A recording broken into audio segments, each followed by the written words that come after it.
乌克兰5天内再先猛攻，克里米亚多处受创，俄损失严重。东线大捷，俄军300辆装甲被歼乌军强势收复失地。尼古拉耶夫巷战白热化，乌特种部队歼灭150名俄军精锐。边境战火升级，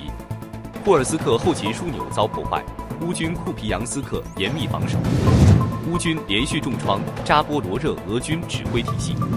俄罗斯米格31战机闯入爱沙尼亚领空，长达12分钟。北约成员震怒启动磋商机制，震撼突袭。乌特种部队夜袭库尔斯克后勤枢纽，俄军关键弹药库被炸毁。大家好，欢迎收看新冷战情势，请大家先为我们的节目点赞、留言，谢谢大家。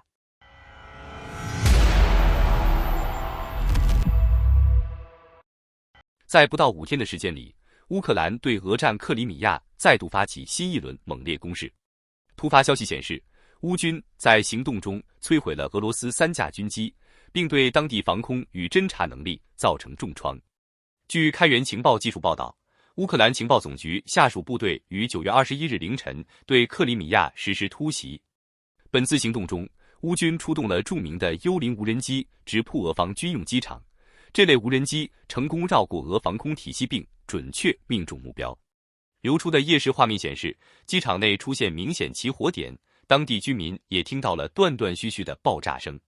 初步统计显示，至少3架俄军米8直升机在此次袭击中被毁，同时一套 55Z6U NIBU 雷达系统也遭到摧毁或严重损坏。除此之外，克里米亚东南方向费奥多西亚港口一带亦传出巨响。乌军正在对查克罗克湖附近的防空阵地实施打击。分析认为，这次行动是近期针对克里米亚规模最大、影响最广的一次攻势之一，以严重削弱俄军在当地的空中兵力。初步估算，本轮打击造成的损失应已超过 1.24 亿美元，但具体数字仍需卫星影像等后续证据进一步确认。值得注意的是，本周4乌军刚对克里米亚站科伊空军基地展开行动，重创了当地的工业区。与之形成呼应的是，俄军也对乌克兰境内的基础设施实施报复性轰炸。俄方的空袭击中了敖德萨的一座农场，导致多座存放农具的仓库起火。敖德萨作为乌克兰重要的对外贸易港口，长期以来一直频受无人机和导弹的袭扰，并且此前也发生过多起贸易货轮被击中的事件，引发国际社会的广泛批评。在军事技术合作方面，美国军工企业与乌克兰的合作持续深化，尤其体现在无人机领域。日前，美国的 Shield A 公司与乌克兰的 Iron Belly 企业合作，研发出了名为第4的远程攻击无人机。该机配备光学导航系统，号称能够对100公里外目标实施完全自主打击，携带约3公斤弹头。预计不久后，第4的产量可达每月约1000台，届时将能对前线发起更为密集的饱和式攻击。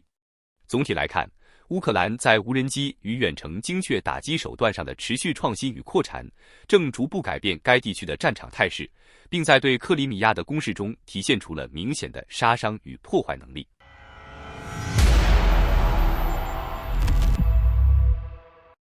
近日，俄乌冲突东部战线局势骤然生变，乌克兰军队在连续的反攻行动中取得重大突破。据乌军方面透露，在持续的激烈交火中，乌军成功撕开俄军防线，不仅收复了大片失地，还对俄军装甲部队造成严重损失，折损的军车数量高达300辆。乌克兰总统泽连斯基在9月19日晚间讲话中兴奋宣布，乌军在顿涅茨克地区东线反攻收获显著成果，尤其是在波克罗夫斯克方向，乌军成功粉碎了俄军夺取这一关键后勤枢纽的企图，使敌方在这一战略要地遭遇沈重打击。泽连斯基强调，我们的部队不仅成功遏制住了敌人的进攻，还造成了其严重伤亡。每天都有大批俄军士兵投降，战俘收容所几乎满员。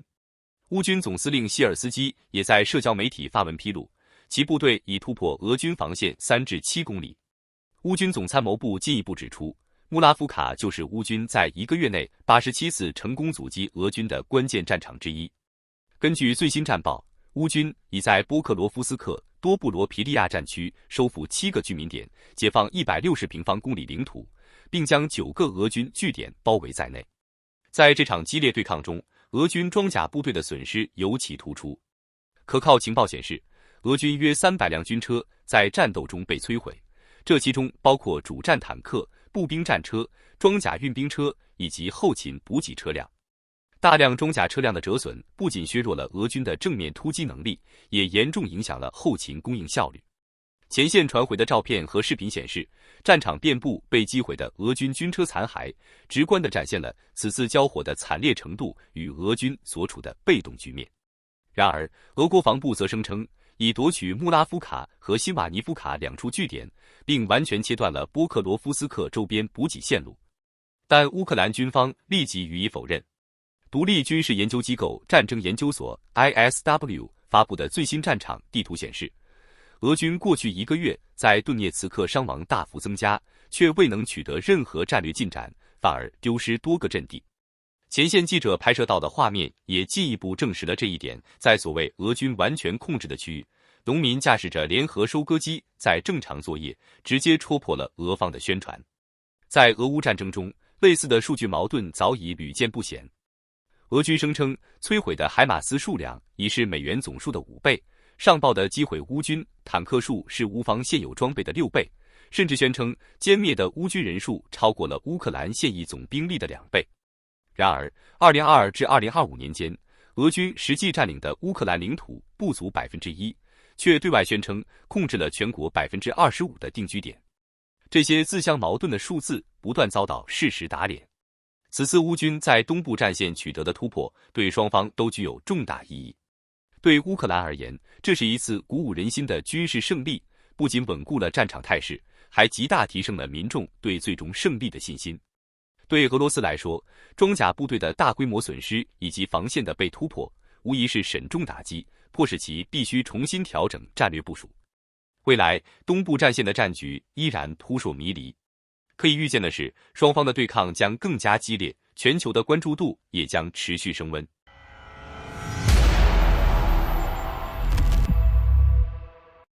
在持续的俄乌冲突中，尼古拉耶夫地区成为双方角逐的焦点，局势日益紧张。近期，这里爆发的战斗尤为激烈，城市巷战已全面进入白热化阶段，几乎每一条街巷、每一栋建筑都变成了双方判死争夺的阵地。据可靠情报显示，乌克兰特种部队在尼古拉耶夫的作战中取得了重大突破，成功歼灭了多达150名俄罗斯精锐士兵。这些俄军部队原本自信能够凭借高水平的作战素养掌控战场，却未料到遭遇乌特种部队的致命打击。乌方在战斗打响之前便展开了周密侦查，对俄军的兵力分布和行动规律了如指掌。在掌握关键信息后，乌特种部队依托城市复杂地形，精心布下陷阱。当俄军进入伏击圈时，乌方突袭展开，多点同时发力，将俄军迅速包围。霎时间，枪火与爆炸声此起彼伏，硝烟弥漫全城。在激烈的交锋中，乌特种部队展现出卓越的战术执行力与战斗素养，部队间配合默契，射击精准，使得俄军措手不及。战斗持续数小时后，俄军伤亡惨重，仅少数士兵成功突围，其余150人被悉数歼灭。这一胜利不仅重创了俄军的战斗力，也极大振奋了乌克兰军队的士气，让乌克兰社会对胜利的信心再度提升。与此同时，尼古拉耶夫的城市战场呈现出前所未有的惨烈景象。城市的高楼与狭窄街道为巷战提供了复杂的环境。双方深知此地的重要战略价值，因此都投入重兵，誓死要在此夺取主动权。俄军依托强大火力，对乌军控制的区域持续实施猛烈炮击，炮弹密集落下，城市建筑不断坍塌，尘烟遮天蔽日。然而，乌军也不甘示弱，他们熟悉城市的每一条小巷和暗道，凭借残垣断壁与废墟据守反击，展开灵活穿插作战，令俄军举步维艰。在这些复杂地形中，双方频繁爆发近距离交锋，刀兵相接、肉搏对抗的场面不断出现，每一次推进都要付出巨大代价。俄军装甲部队因街道狭窄难以展开，被乌军反坦克武器精准击毁，反成累赘。而乌军虽然灵活应对，但同样承受着俄军炮火压制及补给紧张的双重压力。尽管如此，双方依然寸步不让，鏖战仍在继续。这场在尼古拉耶夫爆发的血战，不仅对当地态势产生深远影响，也可能牵动整个俄乌冲突的走向。乌特种部队歼灭150名俄精锐的战绩，成为乌方的重要胜利，但俄罗斯方面势必会采取报复性反击，后续战事恐将更加残酷。国际社会也密切关注尼古拉耶夫的动向，多方呼吁双方保持克制，通过外交和谈判寻找解决方案。然而，从现有迹象来看，无论是俄罗斯还是乌克兰都没有停火的打算。这场冲突已持续多年，双方的消耗极其沉重，民众饱受战争之苦。尼古拉耶夫的战斗是否会成为转折点，亦或只是更大规模战役的前奏，目前仍难以预料。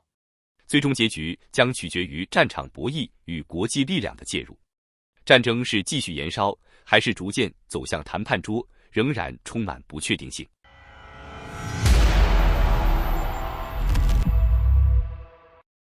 近日，俄乌边境的紧张局势持续升级，冲突呈现愈演愈烈之势。在这场激烈的对抗中，库尔斯克地区成为焦点，乌克兰特种部队的一次精准行动，对俄罗斯的后勤保障造成了重大冲击。据乌克兰方面消息，9月18日晚，乌克兰特种部队果断出击，对位于库尔斯克州的俄罗斯第810独立海军陆战旅后勤枢纽实施了精准打击。根据乌方随后发布的现场视频显示，袭击现场火光冲天，多辆运输车辆被大火吞噬，物资损失严重。乌军宣称，此次行动成功摧毁了俄军的弹药库、物资储存基地以及隐藏部署的武器和军事装备。该后勤枢纽对于俄军前线作战的重要性不言而喻，其承担着向前线运送弹药、燃料和食品等关键物资的重任。乌克兰特种部队此次袭击有望对俄军前线补给造成阻碍，进而延缓其作战节奏。这也体现出乌军战术上的新变化，越来越多地深入俄境，对后勤目标发动攻击。这类行动成本相对较低，但打击效果显著，能够有效削弱俄军战斗力。面对袭击，俄罗斯方面虽确认击退了乌军，但不得不承认自身遭受损失。目前具体损失仍在评估中，俄军已采取措施，加强后方安保与防御部署。与此同时，库皮扬斯克地区的局势同样不容乐观。库皮扬斯克位于乌克兰哈尔科夫州东部，战略地位极其重要。该城位于奥斯科尔河畔，自20世纪初铁路建设起便成为区域物流核心，是连接乌克兰东部与北部的重要交通枢纽。在俄乌冲突中，因掌控顿巴斯通道，该城一直是双方争夺的焦点。据乌克兰通社援引乌军指挥官消息，目前俄军未能完全控制库皮扬斯克市区，乌军正积极巩固防御阵地。回顾冲突历程，2022年9月，库皮扬斯克曾被俄军短暂占领，但很快被乌军反攻夺回。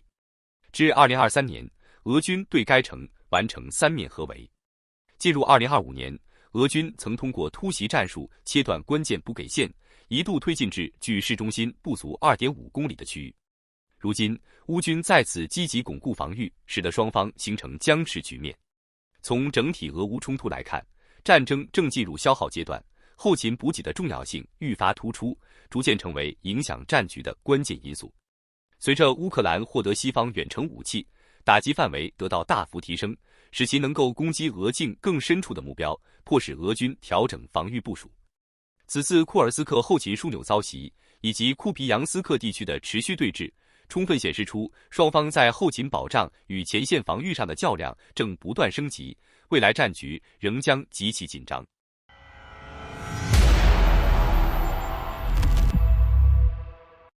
在扎波罗热方向，乌克兰近日对俄罗斯军队的指挥系统展开了一系列密集打击，直接导致数十名俄军军官丧生，令外界震动。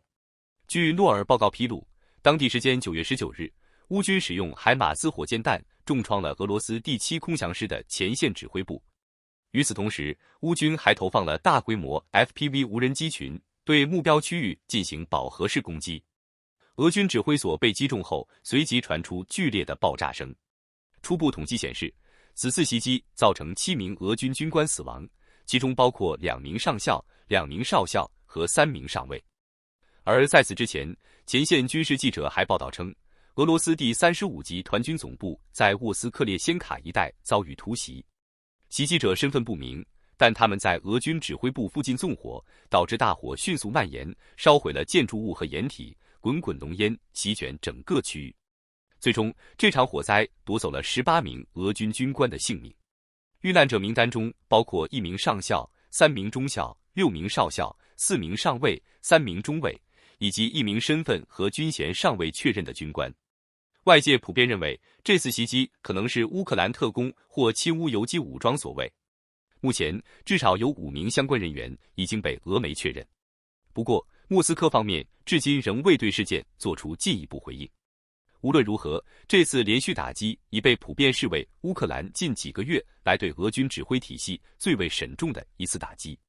不仅如此，乌克兰空军也在同一战线上展开行动。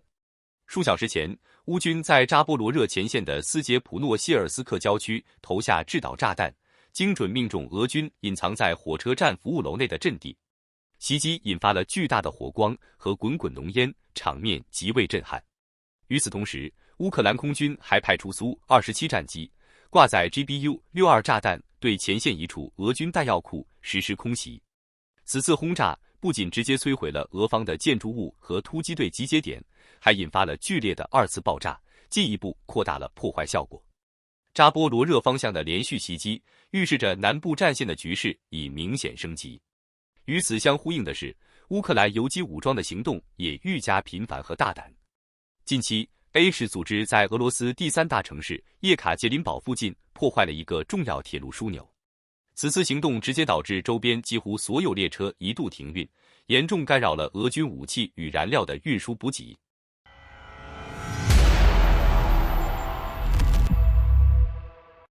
北约 NATO 成员国之一的爱沙尼亚9月19日公开指控，俄罗斯3架米格31、MiG-31战机无预警闯入其领空，并在停留长达12分钟后才被迫撤离。爱沙尼亚方面直言，这是史无前例的公然侵扰，再度加剧了北约内部的警戒与不安。据 BBC、CNN 等外媒综合报道，爱沙尼亚政府表示，这已经是俄罗斯在今年第4次侵犯其领空，但这次的性质更为恶劣。尽管战机最终被驱离，外交部长查赫克纳 Margus Sana 仍直言，俄罗斯的举动无法接受，而且周五的这次挑衅堪称史无前例，毫无顾忌。爱沙尼亚总理米哈尔 Kristen Michael 随后证实了此事，并补充指出，3架俄军米格31战机在进入爱沙尼亚领空后与北约战机对峙，最终被迫撤退。爱沙尼亚已正式请求北约依据北约条约第4条款启动紧急集体磋商。北约秘书长吕特 Mark Rutte 也在社群平台上发声，透露他已与爱沙尼亚总理米哈尔进行交谈，并大力称赞北约在东翼哨兵行动下的反应既迅速又果断。根据规定，北约条款第4条意味着，当成员国的领土完整、政治独立或安全遭受威胁时，可以要求所有成员进行紧急协商。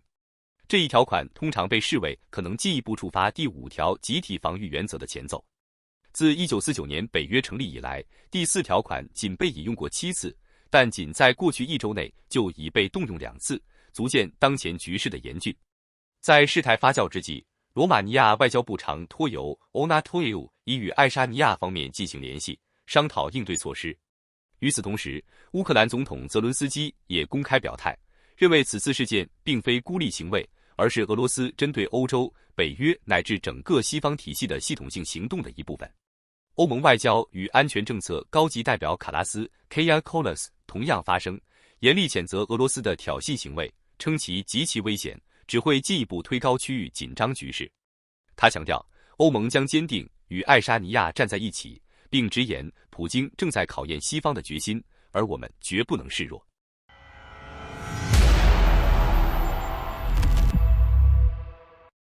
近日，俄乌冲突再度迎来震撼性转折。